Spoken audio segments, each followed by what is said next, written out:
What's up, everybody? This is the Disciple Rick coming to you with another podcast about Bible stuff, but this time too it's going to be specifically related to something about Jehovah's Witnesses. As you can see from the title, what is a JW Apostate? But before I get started, I'd like to ask you to hit the like and subscribe button. That gets working in that algorithm, and so that others can take a look and a listen in case they're struggling with the things in leaving the JW religion, or if they're questioning about leaving the JW religion. So this one's about what is a JW apostate. That term is kind of thrown around in the organization, especially in the culture of the organization. It's a term that people really fear to say. It's almost whispered, oh, he's an apostate. So it's a term that's whispered a lot. But what is it? And look, we'll get into some technical things. Now, you know what Jehovah's Witnesses, it's a Pharisee-like religion. They focus on a legalistic approach to the scriptures. And even though you're in the Christian era, they still do the legalism. So they do a lot of technical things scripturally from what they say. Now, even though there's not a lot of laws, I mean, really, there's a few commands, but love God with your whole heart, mind, soul, and strength. Love your neighbor as yourself. That's really it, you know. So, but in terms of it being in a religion, well, there's a lot of laws. And they got to have laws or rules in the religion to keep it a religion. And with JW, they want to keep people in or out, whatever the case may be. But they've got a lot of rules, a lot of laws, and it gets technical. You get into a judicial committee, they have to parse between one thing and another based on what you say, and then determine if you're repentant or not. See, so it gets to be really technical, and the maturity in JW, spiritual maturity, is the ability to make decisions based on the legalistic approach that the religion gives. So that's what they deem as spiritual maturity. So that's why even discussing something as what is an apostate, they're not quick to say someone is an apostate. But it doesn't take very long if you know what you're doing in the religion. So there's various things that can make one an apostate. Some things can be more immediate. Some take some time. So look, for instance, there are some things like if you celebrate a false religious holiday. It's not so quick, but it can be if it's public. And if you do it more than once or something to that effect, you'll know what you're involved in. But if you're heavily involved in celebrating a false religious holiday, then yeah, they can deem you as an apostate. In the United States, I'm really off the top, you can only think of two straight religious holidays, and that's Easter and Christmas. But I'm sure in other countries there are other religious holidays that people celebrate, and getting caught up in something like that intentionally, they could have one kicked out, disfellowshipped, as with the label as an apostate. But I know in the United States, there's a lot of witnesses who participate in holiday activities. And so, Christmas, Easter, they may be with family, but for real, there's an imitation with Jehovah's Witnesses of Easter, because when the memorial would come around, what would everybody do? They get their new clothes, they put on their best looking stuff for the memorial. So they go out to eat afterwards usually. But that was kind of like the Easter for Jehovah's Witnesses. It's kind of funny that works. I mean, boy, everybody's buying new suits, new clothes, and everything. I remember there's one store that I used to go to. It was just exclusively suits. And I went there several times. Man had really nice suits back then, and the guy was like, "Oh yes, this is the time." He knew the terms. Yeah, time around your memorial, I get a lot of Jehovah's Witnesses, and around your district conventions. I mean, he knew the terms. That tells you how much we had a similarity to doing things like with holidays as non-witnesses would do. But anyway, that's one, celebrating false religious holidays. Now, participation in interfaith activities was another one. Now, what's funny about this, we took this to an extreme in Jehovah's Witnesses.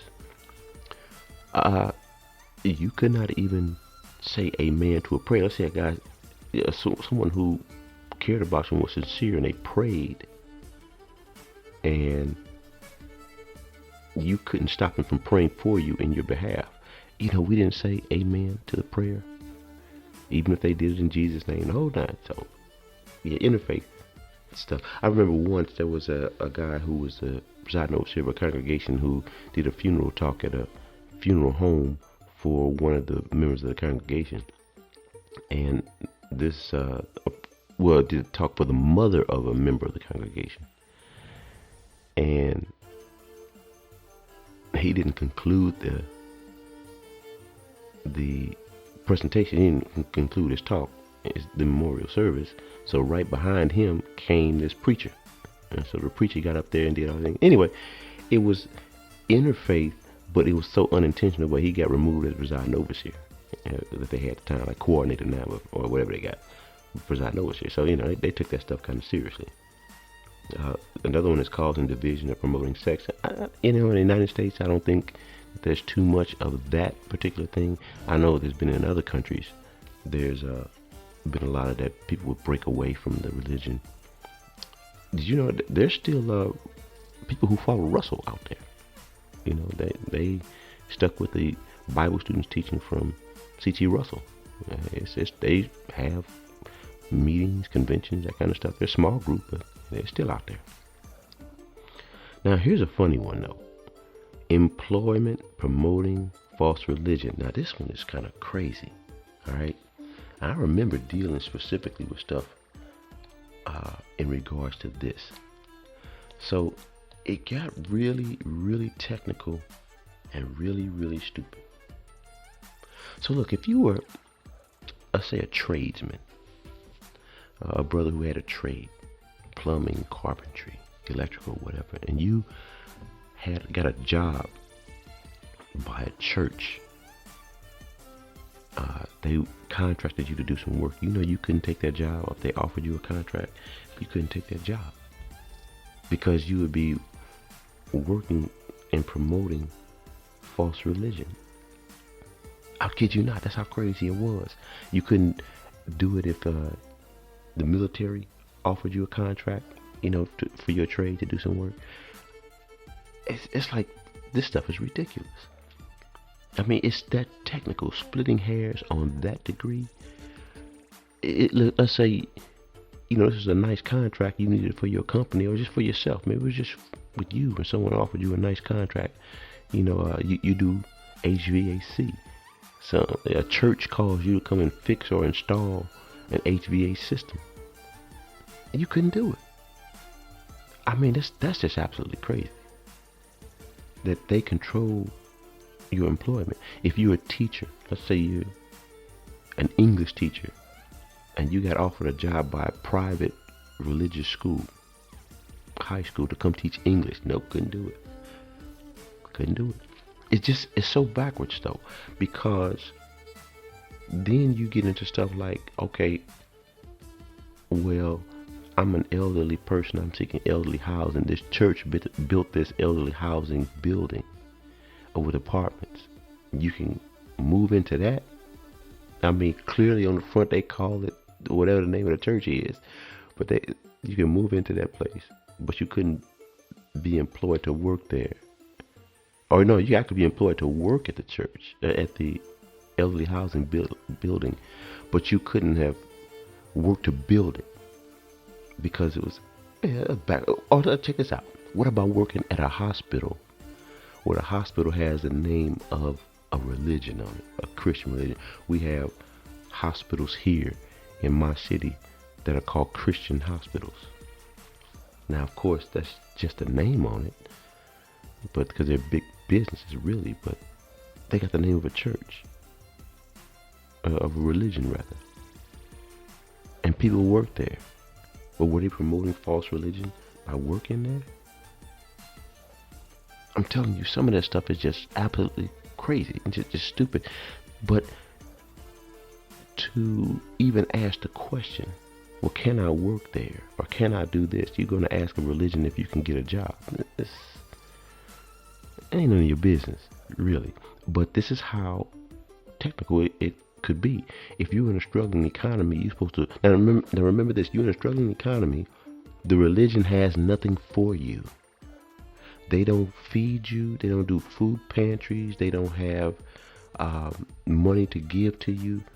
They don't do anything for you, but then they expect for you to turn down employment because it may have something to do with a false religion. I mean, that type of control is just crazy. You can be kicked out of, like, man, I'm taking that job. You can be kicked out of the religion. That's ridiculous, but that's what they do. Now, some of these I can understand partially, just in terms of some crazy things like idolatry or spiritism. Yeah, I can see how those would be in a religious sense, like apostate. I can see that because, I mean, goodness gracious, those are specifically mentioned in the law of Moses. So in terms of you're doing a religion and you say, well, no idolatry, we don't use idols, and we don't want wicked spirits in. Okay, all right, we don't want you fooling around with wicked spirits. I can kind of see that. I mean, so I can't really complain too much about that. It really, in terms of the idolatry and spiritism, that's really going to be on the person because they're inviting wicked spirits to inhabit their life and in them personally. So I can kind of roll with that one. I mean, but it's again, you're coming from a perspective of the religion saying what it is. But I can kind of understand those two because those were specifically attracting wicked spirits. And, there was a time it was kind of underground, but back in the early 2000s when all of the movies were coming out and the TV shows were coming out with a lot of the witchcraft. And the girls participating in becoming witches and stuff like that. That actually got into the religion. So I remember young people were, it was more rumored, but I knew people who were doing it. I was an elder back then, and there were people who were practicing spells and omens and all that stuff. It got into pop culture. So even witness kids were getting involved in that. But I don't know anyone who ever came to the elders and say, I was dabbling around in spiritism. Oh, okay. No one ever came. But strictly speaking, I don't find too much of a difference between the activities of JW and spiritism, for real. I mean, you ain't calling wicked spirits necessarily, but you ain't kicking them out either. And then you got this other Jesus, so you get an other spirit. Anyway, kind of going off to the side on that, but that is something else, spiritism and idolatry. Now, those are the ones that are kind of, right there. Not too many people do it. Some people, but not a lot. So through their experiences over the years as a religion, collectively hearing these things, they form this up under apostasy. But the real one, the one that most people would know and fear, is the deliberately spreading of false teachings contrary to Jehovah's Witness teaching. Now, they'll say Bible truth, but it's Bible truth, and they say it in their definition, it's the truth taught by Jehovah's Witnesses. Now, that's the most common type of apostasy that you'll hear. This is the apostasy that is whispered and feared. See, you don't even say straight apostate. You say, you whisper, I heard he's an apostate. So it's like, I don't know what the fear was in saying it, but a lot of people had a fear in just saying the term apostate. It was, it was whispered. I don't know why, but that just was what was in the culture back then. And that's what people were quick to whisper apostate anytime someone was bold enough to come out and say they disagreed or they were reluctant to accept a teaching from the organization, from Jehovah's Witnesses. So in the religion, as you have to understand, is that you have to accept and parrot the teachings of Jehovah's Witnesses. It doesn't mean you have to believe them, but what's hard about it, if you don't believe them, then it would come out because there's too much pressure on you to express your beliefs. So if you're going to do a talk, I don't know what they have now, some type of meeting, but if you were to do a talk on theocratic ministry school back when I was in, it was hard not to express your beliefs. So you had to believe it in order to teach it. Now, unless you didn't really care and you were just parroting it, just, I don't really care, I'm just giving my talk, then it was okay. But that's exceptionally hard in that religion not to believe. And once you stop believing, it starts to come out. I think over the years, even before I left, over the years, some of the latest teachings were hard for people to accept. They got harder and harder because it just didn't make any sense and how the religion was structured. So, for instance, when the governing body came out with a new light and said that we are the faithful and discreet slave, oh, that was like, oh no, man, that's about as ridiculous as it gets. How are y'all the faithful and discreet slave? They had their reasons why they said it, but when they came out and said that, a lot of people disagreed with that. See, because in the past, it was vague as to who the faithful and discreet slave was. They just said, in all the anointed on the earth at one point in time was the faithful and discreet slave. So to come out and say, well, no, not the rest of y'all anointed, just us, because we the only ones that feed, that produce the material that feeds the sheep. A lot of people disagree with that. And in that culture of the organization, those who were of the anointed, they call themselves of the anointed, they couldn't agree with that. They had been a long time saying professing they were of the anointed. People looked at them a certain way, and then it's like, oh no, y'all kicked out of the faithful and discreet slave class. Jehovah's Witnesses love their classes, so y'all not in that class anymore. It's like, oh, okay. Yeah, we don't agree with that. And so there was a lot of pushback on that one. And here's another one. The overlapping generation. Now, that was just ridiculous. The overlapping generation made no sense. They're trying to keep connection to 1914, but once you got 100 years out, there was no one that teaching before about the generation of 1914 was getting older in the late 70s and the early 80s. And so the way they had taught that, and they had taught it for a long time, the system was coming to an end, and we in the final hours and all that other kind of stuff. So to say, oh no, this meant the overlapping generation, so that threw a lot of people off. That don't make any sense. It doesn't. It really doesn't make any sense. But they got to keep this connection to 1914. So the thing is when you disagree with those types of teachings and you make it known. See, and it's hard not to make it known, because the push so hard for many of the witnesses is to believe what is taught, not just accept it. So you can't control what people believe, but you can control what they say and what they parrot. So for someone to believe something different is apostasy in the eyes of people in the culture of the religion. See, and what happens too is when they get technical in terms of their teachings, which a lot of people really don't follow. They accept it, but they don't follow it. They're in the religion more or less for the community because of family and all of that. But it gets hard if they start to really study it or to make sense of it. And you really can't, because what happens in recent years, they had started messing up the teachings. There was no cohesion to it.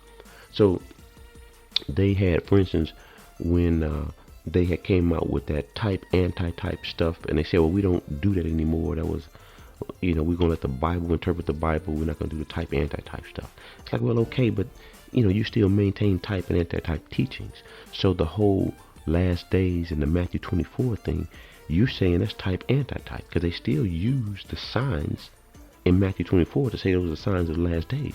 But if you take it strictly on what Jesus said, those weren't signs of the last days. Those were signs of the conclusion of the Jewish system.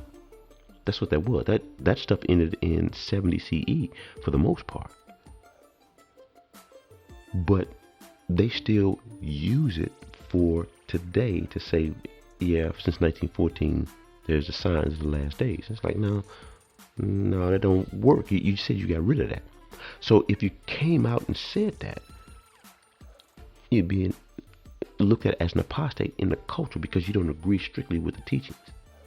Even if you can prove what you said was scriptural and it was truth, it doesn't matter.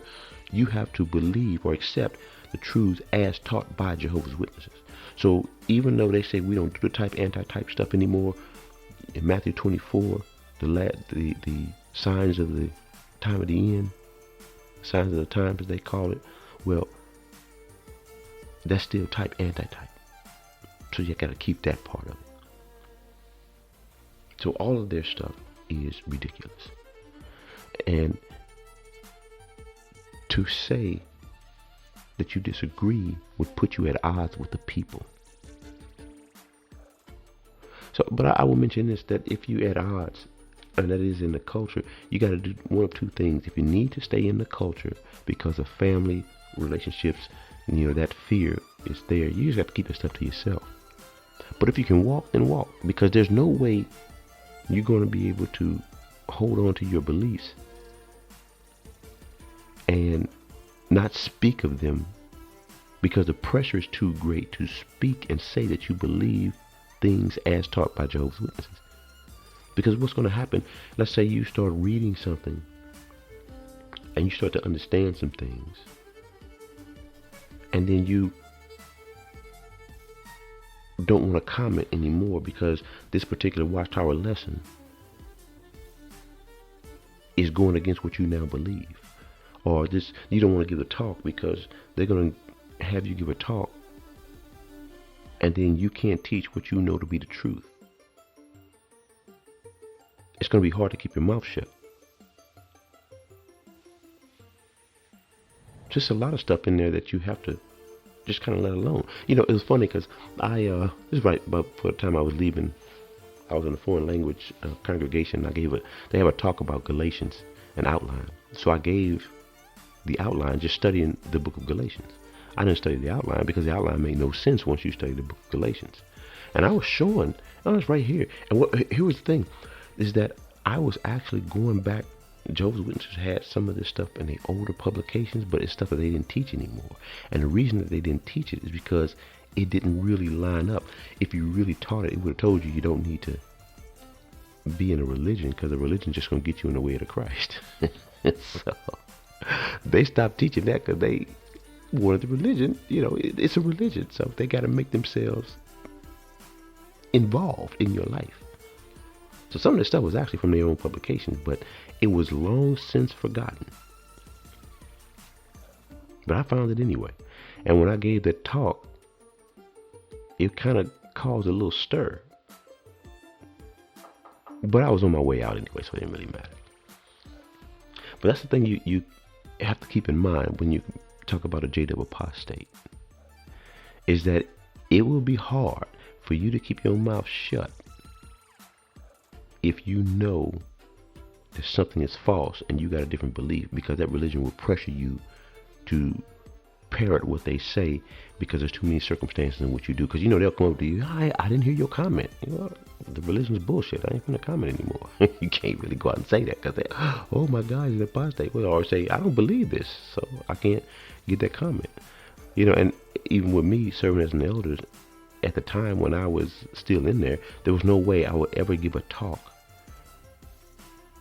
on a congregational district or circuit level. There was no way I could continue to do that when I didn't believe it. It was just time to go.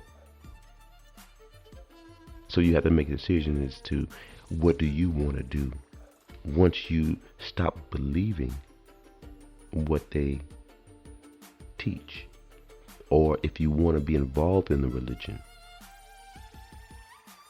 Can you parrot what they teach, even though you don't believe. That's a hard thing. Now, just on a little side note, the term apostate is in the JW Bible. Well, it's only in the Old Testament or the Hebrew Scriptures. It's only there, the term apostate. The Hebrew word chanef, I think that's how it's pronounced. A lot of ways it's translated as apostate. Not apostate, excuse me, hypocrite. But it carries a lot of meaning, and it really carries the meaning of being polluted. It can mean lawless, things like that. See, so only a couple of times does the Septuagint use the term apostate. So, and I kind of wonder about that, is when Jesus was saying, "Woe to you, scribes and Pharisees, hypocrites," was he meaning apostate? Or not apostate? Was he using chanef, polluted? They're saying that these guys were polluted. They were lawless. They were ungodly. That was another way of expressing it. It's ungodly. I wondered that what Jesus was really saying about that. Now, in the New Testament, the term apostasy, in terms of the translations, is only used once, but the Greek word is used twice. And it means falling away, to forsake. That's what it means. And it can carry the idea too of rebellion, desertion, abandonment, stuff like that. So my point is that a JW apostate is not a scriptural apostate. So if you or someone you know has been labeled that as an apostate, remember, break that teaching, the JW teaching, off, because you just changed your beliefs. That's all it is. That doesn't make you an apostate.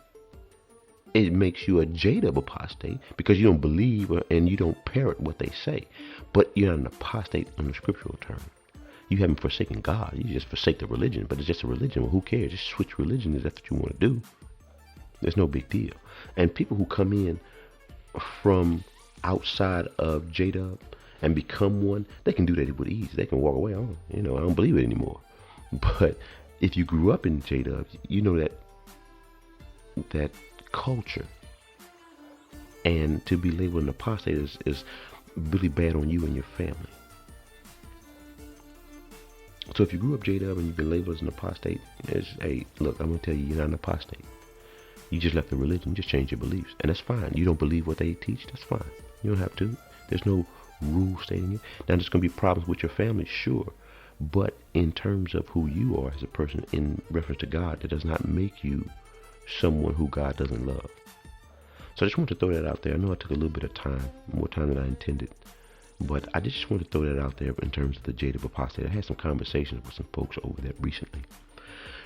All right, look, this is Disciple Rick. I thank you all for listening. I got some other stuff that I want to discuss. I mean, some real stuff to get into. I still got to have that discussion on the underworld, Hades, hell, what that really is. I mean, some interesting stuff, y'all, that's actually in the Bible about it.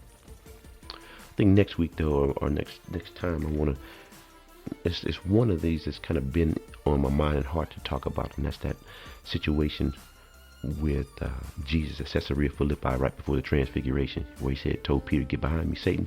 Man, very interesting thing about that circumstance. So we'll get into some of that later. But hey, I thank all of you all for listening. This is Disciple Rick. I'll talk to you later.